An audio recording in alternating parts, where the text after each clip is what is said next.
নমস্কার। ডিডি বাংলার 50 বছরের জন্মদিন হই হই করে পালন করছি সুনহেরা সফর উইথ জলি এই চ্যানেলে। কিন্তু আজকে আমি বেশি কথা বলবো না, বেশি মানে কি, কোনো কথাই বলবো না। কারণ আজকে আমার সঙ্গে যারা আছেন তাদের সামনে একটু ভয়ই পাচ্ছি আমি কথা বলতে, কি আবার তারা আমার খুঁত ধরে ফেলেন। অতএব কোনো কথা নয়, চলুন ওদের কথা শুনি। আমি গর্বিত ফিল করছি এই কারণে যে 50 বছরের মধ্যে 32 বছর আমি অ্যাঙ্কারিং করেছি, প্রোগ্রাম করেছি, নানান ধরনের প্রোগ্রাম করেছি। এটা হয়তো সবাই জানেন যে 1975 সালে 9ই আগস্ট কলকাতা দূরদর্শনের অনুষ্ঠান সম্প্রচার শুরু হয়। কিন্তু এটা হয়তো অনেকেই জানেন না যে সেটা শুরু হয়েছিল আকাশবাণী ভবন থেকে। তারপরে সেটি চলে যায় সেখান থেকে রাধা ফিল্ম স্টুডিও টালিগঞ্জে। আমার শুরু কিন্তু ওই রাধা স্টুডিও থেকে। সেটা 1985 সাল প্রথম প্রোগ্রাম শুরু করি। যুথিকা দত্ত প্রডিউসার ছিলেন। সেটা আমার শুরুটা হয়েছিল ঘরে বাইরে দিয়ে, ঘরে বাইরের অনুষ্ঠান দিয়ে, এবং শেষও হয়েছে 2017 সালে ঘরে বাইরে দিয়েই, সেটা জলির হাত ধরে। প্রথমে প্রিন্ট মিডিয়াতে কাজ করেছি, পরে দূরদর্শন, তারপরে দূরদর্শন অডিও ভিজুয়াল মিডিয়া, তারপরে রেডিও বিবিসি বাংলাতে করেছি, আকাশবাণীতেও কিছু প্রোগ্রাম করেছি।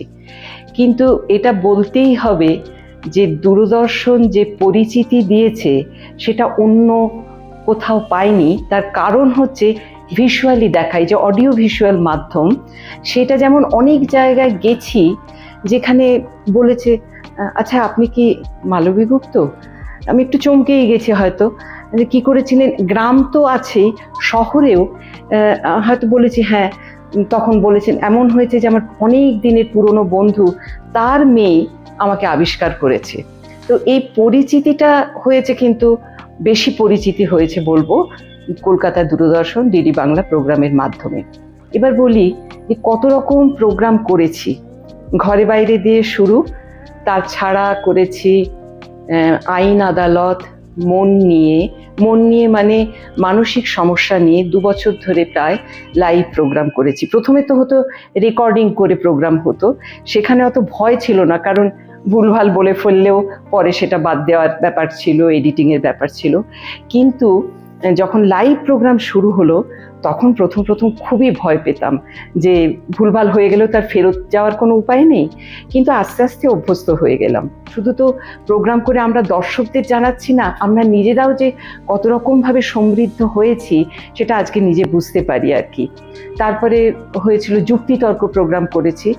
আর ঘরে বাইরেতে যেটা আমরা অনেক আউটডোর শুটিংয়ে গেছি, সেটা দেখেছি মানে স্টুডিওতে বসে প্যানেল ডিসকাশন একরকম, আর গ্রামে গঞ্জে মাঠে ঘাটে ঘুরে সাধারণ মানুষের সঙ্গে প্রোগ্রাম করার অভিজ্ঞতা কিন্তু একদম অন্যরকম। হ্যাঁ, সেটা মানে আমি তো মনে করি যে সেটা আমাকে আরও অনেক বেশি আনন্দ দিয়েছে। তার কারণ অনেক বেশি মানুষের কাছে সরাসরি যেতে পারছি, তাদের কথা শোনার সুযোগ হচ্ছে। আর যেটা আমার খুব মনে হয় যে দূরদর্শনের প্রোগ্রামের মাধ্যমে বহু বিশিষ্ট মানুষের সঙ্গে যোগাযোগ হয়েছে, তাদের কথা শোনার সুযোগ হয়েছে। ঘরে বাইরের মাধ্যমে যুথিকা দত্ত যখন প্রথম প্রোগ্রাম শুরু করলেন, চিত্ররেখা বলে একটা প্রোগ্রাম করেন একক মানে ব্যক্তিত্ব নিয়ে, মহিলাদের নিয়ে।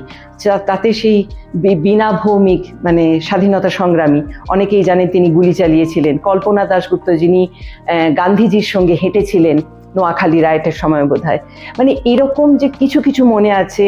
লীলা রায়, চিত্ররেখা, চিত্রনিভা চৌধুরী মানে চিত্রলেখা চৌধুরীর মা, যিনি শান্তিনিকেতনে অনেক কাজ করেছেন, আলপনারী, মানে অনেক। তারপর সমাজ সেবী তো আছেনই, সাহিত্যিকদের, বড় সাহিত্যিকদের সঙ্গে সুনীল গাঙ্গুলি, সমরেশ মজুমদার, দিব্যেন্দু পালিত, এরকম অনেকের সঙ্গে প্রোগ্রাম করার সুযোগ হয়েছে। একটা কথা আমার প্রথম দিকে বলা হয়নি, যে আমরা জানি যে কলকাতা দূরদর্শনের প্রোগ্রাম শুরু হয়েছিল এখানে 1975 সালের 9ই আগস্ট। কিন্তু বাংলা মানে পূর্ব ভারতে প্রথম শুরু হয় এখানে টেলিভিশন। কিন্তু তার আগে বাংলায় প্রোগ্রাম কিন্তু হয়েছে বাংলাদেশে, তৎকালীন পূর্ব পাকিস্তান বা পূর্ব বাংলায় 1964 সালে ঢাকায়, আর 1974 সালে নাটোরে। তার তৃতীয় হচ্ছে কলকাতা দূরদর্শন। যাই হোক, বাংলা ভাষার যে এবং এর মাধ্যমে কিন্তু দূরদর্শনের প্রোগ্রামে নানান রকমের প্রোগ্রাম এবং পরিবর্তন হয়েছে অনেক কিছু। হয়তো সমাজের দাবি মেনে এখন অনেক রকমের প্রোগ্রাম তাতে যোগ হয়েছে, কিন্তু আগেকার প্রোগ্রামের কথা আমি অনেকটা সময় দেখেছি বলে, অনেকটা সময় প্রোগ্রামে অংশগ্রহণ করেছি বলে আমার মনে হয় যে আমি অত্যন্ত সমৃদ্ধ হয়েছি এবং আমার পরিচিতি আমায় অনেকটা দিয়েছে কলকাতা দূরদর্শন। আর জলির সঙ্গে প্রোগ্রাম করার অভিজ্ঞতা খুবই ভালো, খুবই ভালো, খুবই আনন্দের বলতে পারবো। ডিডি বাংলার 50 বছর হয়ে গেল, ভাবতেই কেমন অবাক লাগে। এই তো যখন আমরা ছোট ছিলাম তখন টেলিভিশনের সামনে বসে থাকতাম, সিনেমা দেখতাম, বুঝি না বুঝে বসে থাকতাম। আর একা না, তখন আমরা সবাই মিলে দেখতাম। পাড়ার সবাই আমার বাড়িতে আসতো, মানে আমাদের বাড়িতে আসতো সিনেমা দেখতে। খুব এক্সাইটমেন্ট হতো তখন। তখন তো আর জানতাম না যে কোনো একদিন আমি ডিডি বাংলায় কাজ করব। তখন পড়াশোনা করি, সেরকম সময় সুযোগ পেলাম আকাশবাণীতে কাজ করতে করতে দূরদর্শনে কাজ করার। দূরদর্শন শান্তিনিকেতনে একটাই ক্যাম্পাস, ফলত আমরা সবাই মোটামুটি যারা আকাশবাণীতে কাজ করতাম তারা একবার করে দূরদর্শনে কাজ করেছি। কাজটা খুব রেগুলার হয়ে গেল আর আমার খুব মজা লাগতে শুরু করলো, কারণ আমি অনেক কিছু শিখতে শুরু করলাম। ইংরেজি বাংলা দুটোতেই কাজ করতাম তখন, আমার মনে আছে। এবং পকেট মানি পেতাম, সেটা আমার জন্য খুব ইম্পর্টেন্ট ছিল। বিভিন্ন জায়গায় যাওয়া হতো, সেটাও আমার কাছে খুব ইন্টারেস্টিং ছিল। এই করতে করতে কর্মজগতে ঢুকে গেলাম, কিভাবে বুঝতেও পারলাম না। কলকাতায় আসার পরে আবারও আমি কলকাতা দূরদর্শনে কাজ করতে শুরু করলাম। এবং আবারও একই কথা বলবো যে আমার কর্মজগতের অনেকটা জুড়ে দূরদর্শন আছে এবং ট্রেনিংয়ের একটা বড় পার্ট জুড়ে রয়েছে দূরদর্শন। কেমনভাবে কথা বলবো, কীভাবে উচ্চারণ করব, এই সবটা মানে বেসটা কিন্তু আসলে আমার ওখান থেকেই তৈরি হয়েছে এবং সেটা পরবর্তী কাজে আমায় খুব হেল্প করেছে। দূরদর্শনে আমি বিভিন্ন ধরনের অনুষ্ঠান করেছি, অনেক রকম আউটডোর ম্যাগাজিন করেছি, মিউজিক্যাল শোজ করেছি, ঘরে বাইরে করেছি, মন নিয়ে করেছি, সুস্বাস্থ্য করেছি, রূপকথাও করেছি। তো নানা ধরনের শো করেছি। ফলত যেটা হয়েছে যে মানে এই যে ট্রেনিংগুলো যেগুলো একজন অ্যাঙ্করের হওয়ার কথা সেগুলো তো হয়েইছে, সাথে সাথে রিসার্চ এবং পড়াশোনার প্রচুর সুযোগ ঘটেছে। বহু গুণী মানুষের সান্নিধ্যে আসতে পেরেছি, সেটাও একটা বিরাট বড় পাওয়া। খুব ছোটবেলা থেকে কাজ করা এবং সেই সময়ে এই গুণী মানুষদের যেভাবে দেখেছি, তাদেরকে যখন পাশে বসে দেখছি বা সামনে দেখছি, তখন সেটা একসময় খুব ওভারওয়েলমিং ছিল। কিন্তু তাদের কাছ থেকে শেখা বা আশীর্বাদ কোনোটাই কিন্তু কম নয়, তাদের সারা জীবন পাথে হয়ে থাকবে। এছাড়া আমি মেনশন করতে চাইবো একটা খুব গুরুত্বপূর্ণ অনুষ্ঠান, তার মধ্যে অতুল প্রসাদকে নিয়ে একটা অনুষ্ঠান। সেটা আমার কাছে সত্যি ল্যান্ডমার্ক, একদম অন্যরকম একটা শো।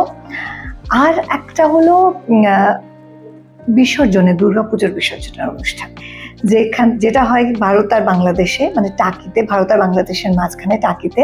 এবং সেই যে একটা অভিজ্ঞতা, এবং যে সময় আমি গিয়েছিলাম আমার মনে আছে দূরদর্শন ছাড়া খুব বেশি টেলিভিশন ওখানে যাওয়ার সুযোগ পেত না।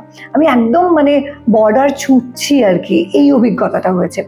অদ্ভুত, মানে বললেও কিরকম এখন গায়ে কাঁটা দেয় আর কি। তো সব মিলিয়ে এত গল্প রয়েছে দূরদর্শন জুড়ে। আর একটা জিনিস, ক্যাম্পাসটা, কলকাতা দূরদর্শনের ক্যাম্পাস আমার বরাবরের প্রিয়। এত গাছে ঢাকা, ফুলে ঢাকা, এত সুন্দর, বলার নয়, একেবারে ছবির মতো। 50 বছর হয়ে গেল, অনেক শুভেচ্ছা। প্রচুর নতুন মানুষ কাজ করছেন, প্রচুর নতুন মানুষ কাজ করতে আসবেন, প্রচুর নতুন কাজের জায়গাও তৈরি হয়েছে। কিন্তু একটা কথা আমি বলবো, দূরদর্শনের যে ব্যাপ্তি, সেই ব্যাপ্তিটা এখনো পর্যন্ত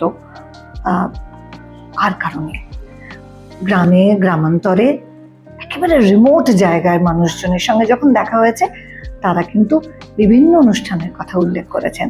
আর আমি তখন বুঝতে পেরেছি যে কর্মজীবন সার্থক। দূরদর্শন নামটার মধ্যেই কেমন একটা নস্টালজিয়া জড়িয়ে আছে, কারণ আমাদের ছোট বয়সে দূরদর্শনই ছিল একমাত্র বিনোদন।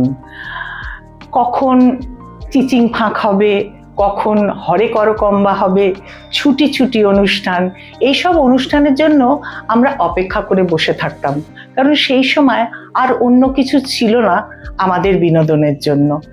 সেই ছোট্ট থেকে দূরদর্শনের সঙ্গে জড়িয়ে আছি। প্রসঙ্গত একটা কথা বলতে আমার ভীষণ ইচ্ছে করছে, যে দূরদর্শন যেদিন শুরু হয় 1975 সালে, তখন আমি খুব ছোট। সেই সময় অনুষ্ঠানের মধ্যে দুটো দেশাত্মবোধক সমবেত সঙ্গীত ছিল। সেই সঙ্গীতে একজন শিল্পী ছিলাম আমি।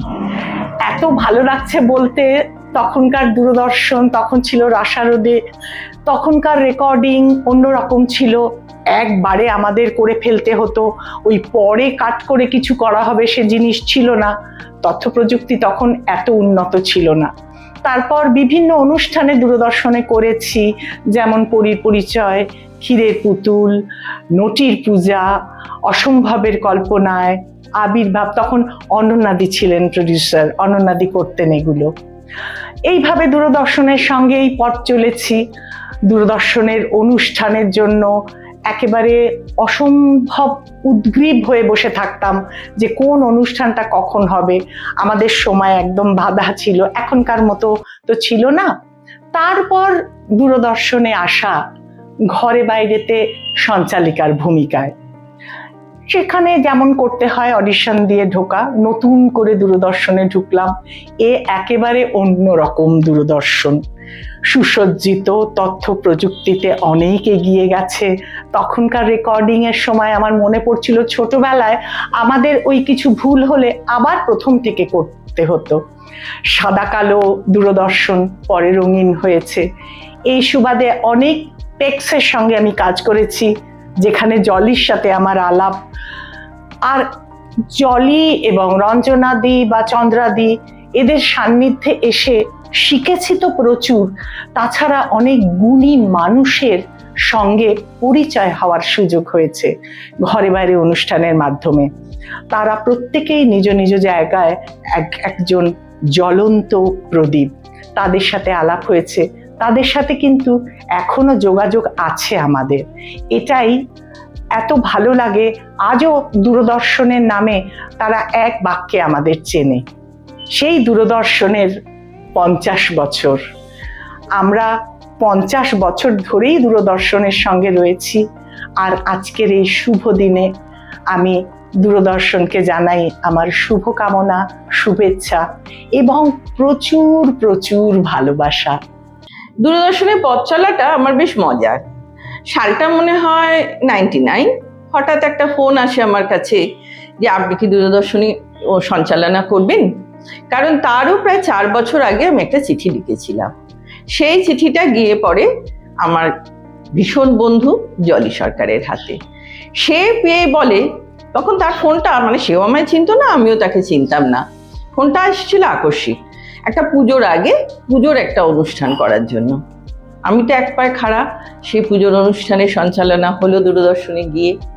তারপরে যে সেই পথ চলা শুরু হলো, তখন থেকে এমন প্রোগ্রাম নেই যে আমি করিনি। ছোটদের প্রোগ্রাম, কথায় কথায় প্রোগ্রাম, মনের কথা প্রোগ্রাম, নানান রকম ইন্টারভিউ নেওয়া, তার সঙ্গে নানান রকম সঞ্চালনা, রান্না করা, সমস্ত প্রোগ্রামের ভেতরেই কেমন যেন ঢুকে পড়লাম।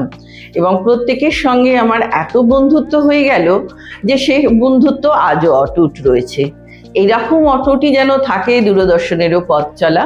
আশা করি আরো অনেক অনেক বছর, মানে আরো 50 কেন, আরো অনেক বছর দূরদর্শন এইভাবে সুন্দরভাবে এগিয়ে